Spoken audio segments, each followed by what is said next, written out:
conflict between Baal and Yahweh represents one of the most intense and dramatic confrontations in biblical history.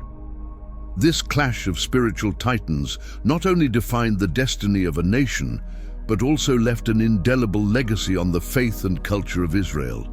Join us on this journey filled with mystery and surprising discoveries. The birth of the conflict begins in the ancient region of Canaan, a fertile and coveted land where two powerful gods emerged, shaping the fate of their followers, Baal and Yahweh. Baal, known as the god of storms, fertility, and war, was revered by the Canaanites as the giver of life and protector of crops. His worship was deeply rooted in Canaanite culture, with lavish rituals and ceremonies aimed at securing his favor and the land's prosperity. Images of Baal, often depicted with a lightning bolt in hand and riding a bull, evoked power and authority, consolidating his position as a feared and respected deity. On the other hand, Yahweh, the God of the Hebrews, emerged with a unique and exclusive identity. While Baal represented nature and its cycles, Yahweh presented himself as the God of justice, law, and morality. Yahweh's followers believed in a God who not only demanded worship, but also ethical conduct and a commitment to a sacred covenant. This contractual relationship with their God differed drastically from the worship of Baal, which focused on manipulating natural forces through rituals. As the Hebrews settled in Canaan, the clash between these two belief systems became inevitable. The forced coexistence of Baal and Yahweh's cults generated palpable tension between communities. The altars of Baal, erected on hills and mountains, visually competed with Yahweh's places of worship, creating a fragmented and conflicting religious landscape. The Canaanite festivities in honor of Baal, with their loud celebrations and ritual sacrifices, contrasted with the more sober and regulated practices of Yahweh's worship. In this charged environment, loyalties were divided. Many Israelites, seduced by Baal's promises of fertility and abundance, began participating in his rituals, provoking the wrath of Yahweh and his prophets. These prophets, facing the daunting task of maintaining the purity of Yahweh's worship, fiercely condemned the idolatry and unfaithfulness of their people. The narrative becomes even more dramatic when we consider the internal conflicts that arose within Hebrew communities, where family and tribal alliances were often broken due to religious differences. The stage was set for a series of confrontations that would define Canaan's destiny. The stories of men and women caught in this conflict, struggling for their faith and identity, add a human element to this divine drama. The tension was not only a matter of theological doctrines, but also of cultural and spiritual survival. Thus, the birth of the conflict between Baal and Yahweh not only marked the beginning of a divine battle, but also a profound and ongoing struggle for the soul of a people, a battle that would resonate through the centuries, leaving an indelible mark on the religious history of humanity. The great clash of the gods unfolds dramatically on Mount Carmel, a striking setting where Yahweh and Baal face off in a decisive showdown. Elijah, the prophet of Yahweh, challenges the prophets of Baal to demonstrate the power of their respective gods before the people of Israel, who watch with a mixture of fear and anticipation. Elijah, with unwavering confidence in his God, proposes a challenge. Both will build altars and offer sacrifices, but without lighting a fire.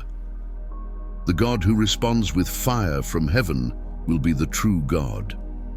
From dawn until noon, Baal's prophets cry out to their God, dancing frantically around their altar, cutting themselves with knives until they bleed, hoping to attract Baal's attention. Their desperate cries and frantic movements create an atmosphere of chaos and tension. However, the sky remains silent. Elijah watches with a mix of irony and determination, knowing that the culmination of this confrontation will determine the fate of faith in Israel. When his turn comes, Elijah approaches his altar calmly and solemnly. He rebuilds Yahweh's altar with 12 stones, symbolizing the 12 tribes of Israel, and orders water to be poured over the sacrifice until it is completely soaked. This action, in the midst of a severe drought, not only increases the challenge's difficulty, but also underscores Elijah's absolute confidence in Yahweh's power. Then Elijah lifts a simple yet fervent prayer, imploring Yahweh to show his power so that the people will know that he is the true God. Suddenly, a heavenly fire descends, consuming the sacrifice, the wood, the stones, and even the water in the trench. The people, astonished and terrified, fall to their knees, proclaiming, "Yahweh is God." This epic showdown not only reaffirms Yahweh's supremacy, but also marks the beginning of a purge against Baal's worship. Elijah orders the capture and execution of Baal's prophets, making it clear that idolatry will not be tolerated. Mount Carmel becomes a symbol of divine power and judgment, reminding everyone that in the great clash of the gods, only one can prevail. Seduction and betrayal are central themes in the history of the people of Israel, especially as Baal's worship began to infiltrate their daily lives. The temptation to worship Baal did not arise out of nowhere. It was a gradual and deceptive process in which the promise of fertility, abundance, and military success proved too enticing for many Israelites. Worshipping Baal offered a tangible connection to the forces of nature, something that contrasted with the more abstract and morally demanding relationship with Yahweh. Baal's worship was fascinating and seductive. The rituals included exuberant festivals, animal sacrifices, and even acts of self-mutilation in a desperate attempt to gain the favor of the storm god. Ceremonies were held in high places, surrounded by an atmosphere of mystery and power. These rituals, compared to the more austere practices of Yahweh's worship, promised immediate and visible rewards, something that many found irresistible. This atmosphere of seduction led to internal division among the Israelites. Some, especially leaders and those in positions of power, began to adopt and promote these practices, seeing in Baal a quick solution to their immediate problems. Baal's influence spread rapidly, infiltrating the social, political, and religious life of Israel. Loyalties became fragmented, and the people began to drift away from the teachings and covenants established by Yahweh. The betrayal was not limited to merely adopting new religious practices. It was a break with the sacred covenant that Yahweh had established with Israel. Yahweh's anger was unleashed, not just because of idolatry, but because of the fundamental betrayal of their alliance. Yahweh's prophets, like Gideon, rose up to destroy Baal's altars and restore the purity of Yahweh's worship. These acts of bravery and defiance were necessary to counter the people's seduction and remind them of their true commitment. The betrayal within the people of Israel was not just a matter of religious practices, but a reflection of the internal struggle between following Yahweh's path or succumbing to Baal's empty promises. This period of seduction and betrayal left a deep scar on Israel's history, an eternal warning of the dangers of straying from the path of true faith. In Prophets in the Crosshairs, the story delves into a period of intense persecution and resistance. Yahweh's prophets, fervent defenders of their faith, face constant danger by opposing Baal's worship, which is supported by powerful political figures. Queen Jezebel, a devoted follower of Baal, becomes a central figure in this persecution. With relentless determination, she seeks to eradicate Yahweh's prophets, ordering their capture and execution. Fear spreads among Yahweh's followers, who are forced to hide and practice their faith in secrecy. Elijah, one of the most prominent prophets, becomes Jezebel's main target. After his victorious confrontation on Mount Carmel, the queen's fury is unleashed with even greater force. Elijah flees into the desert, pursued by Jezebel's soldiers, in a desperate bid to save his life. The narrative intensifies, describing Elijah's physical and emotional exhaustion, who, in a moment of despair, cries out to Yahweh to take his life. However, in the midst of his despair, he finds comfort and strength in the divine presence revealed to him in a gentle breeze. The resistance of Yahweh's prophets is not limited to Elijah's figure. Many others, like Jeremiah, also face persecution with unwavering bravery. Jeremiah, known as the weeping prophet, stands against idolatry and corruption, denouncing Baal's practices and calling for repentance. His message, though unpopular and dangerous, reflects the urgency and inherent risk in the prophet's mission. Political intrigues intertwine with religious persecution, creating an atmosphere of constant danger and tension. Yahweh's prophets, despite the threats and hardships, continue their work with admirable determination. Their courage and resilience not only challenge the earthly power of Jezebel and her followers, but also reaffirm faith and devotion to Yahweh. As they face persecution, their story becomes a testament to the power of faith and resistance in times of adversity, keeping Yahweh's legacy alive in a hostile and dangerous world. In the invisible battle, the story shifts from physical confrontations to a deeper and more mysterious struggle, the spiritual battle between the forces of Yahweh and Baal.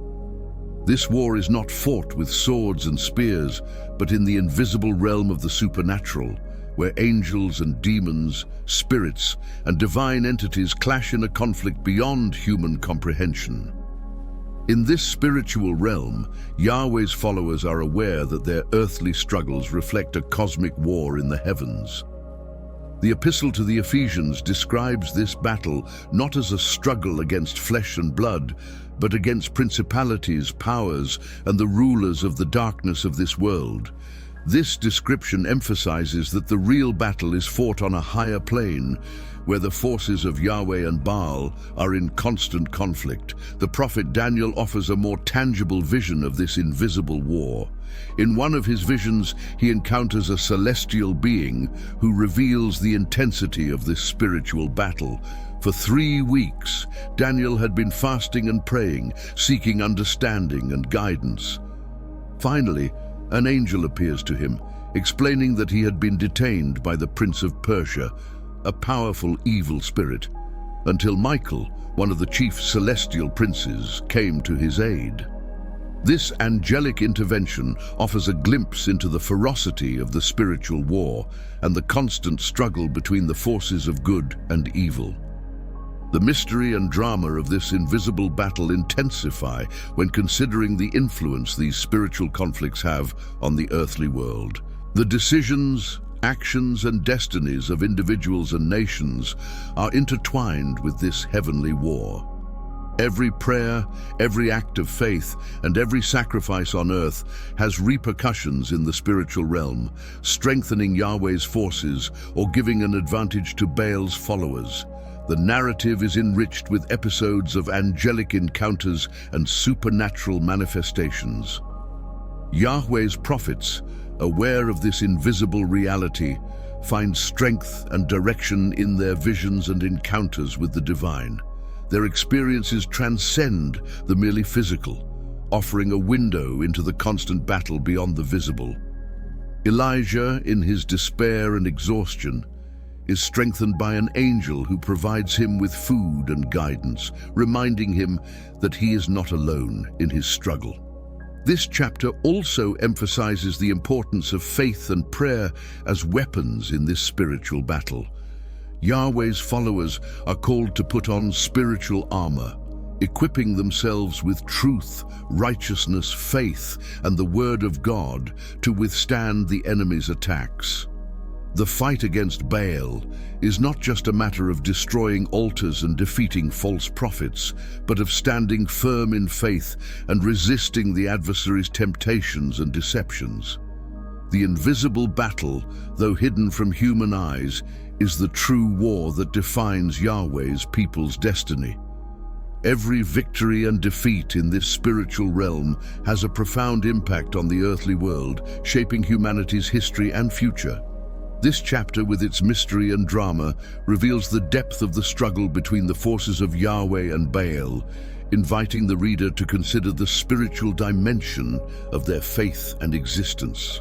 The fall of Baal's cult is a narrative marked by intensity and determination in the struggle for religious supremacy. The power of the Canaanite god, which had held many under its sway, begins to crumble dramatically and decisively.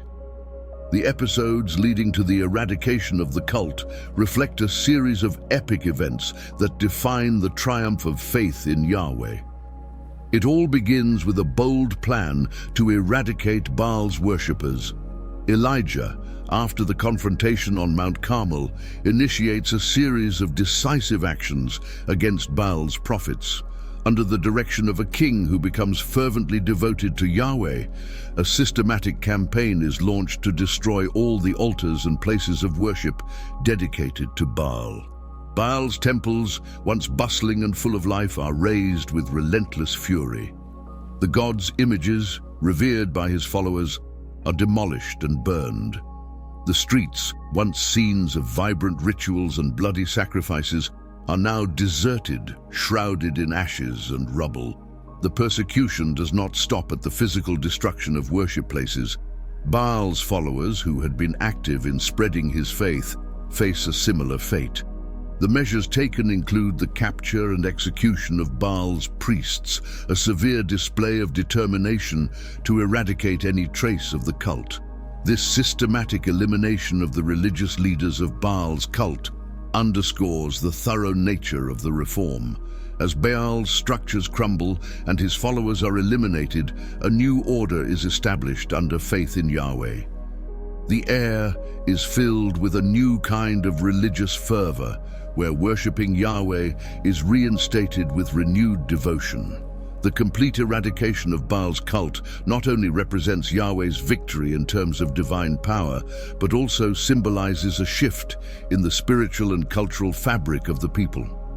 The fall of Baal is celebrated as an epic triumph that reinforces Yahweh's supremacy, leaving an indelible mark on Israel's history and faith. The conflict between Baal and Yahweh left an indelible mark on the history and culture of the region, with consequences that extend far beyond Baal's defeat. Although Baal's cult was eventually eradicated and its worshippers persecuted, the impact of this struggle persists, manifesting in various aspects of life and faith in the region. One of the most enduring legacies of this conflict is the constant battle against idolatry. Despite Yahweh's victory, the teachings and warnings about the dangers of rival cults continue to resonate through the generations. Baal's story becomes a warning about the temptation to divert worship toward false deities and the need to maintain a pure and uncompromised devotion to Yahweh. The lessons learned during the conflict continue to influence how communities handle religious fidelity and the integrity of their faith practices.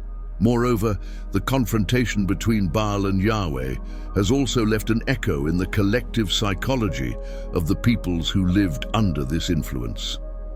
The narratives about the struggle between these gods have fueled a deep sense of the battle between good and evil, between fidelity and betrayal. This conflict has shaped how people perceive adversity and resistance, creating a narrative that endures in the stories and moral teachings passed down through time. The continued presence of the echoes of Baal's cult in culture and religion also suggests that the battle has not been entirely closed. The shadows of idolatry and corruption continue to lurk, reminding the faithful that the spiritual struggle is constant and that vigilance and purity in worship are always necessary. Thus, the story of Baal and Yahweh is not only a chronicle of victory and defeat, but also a reflection on the persistence of learned lessons and the constant need to maintain faith in the face of temptations. The battle may be over, but its legacy lives on, challenging each generation to remember and reflect. To explore more on these topics and receive exclusive content, subscribe now and stay updated on our latest posts. Don't miss out.